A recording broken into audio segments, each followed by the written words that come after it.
ದಕ್ಷಿಣ ಕನ್ನಡ ಜಿಲ್ಲೆಯಲ್ಲಿ ಹೊಸದಾಗಿ 265 ಜನರಿಗೆ ಕೊರೋನಾ ಪ್ರಕರಣಗಳು ದೃಢಪಟ್ಟಿದ್ದು, ಸೋಂಕಿತರ ಸಂಖ್ಯೆ 26,529ಕ್ಕೆ ಏರಿಕೆಯಾಗಿದೆ.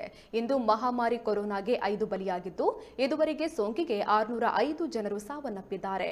ಕೊರೋನಾ ಸೋಂಕಿನಿಂದ ವಿವಿಧ ಆಸ್ಪತ್ರೆಗಳಲ್ಲಿ ಚಿಕಿತ್ಸೆ ಪಡೆಯುತ್ತಿದ್ದ ಹಾಗೂ ಹೋಮ್ ಐಸೋಲೇಷನ್ನಲ್ಲಿದ್ದ 283 ಮಂದಿ ಗುಣಮುಖರಾಗಿ ಆಸ್ಪತ್ರೆಯಿಂದ ಡಿಸ್ಚಾರ್ಜ್ ಆಗಿದ್ದಾರೆ. ಇದುವರೆಗೆ ಒಟ್ಟು 21,744 ಜನರು ಗುಣಮುಖರಾಗಿದ್ದಾರೆ.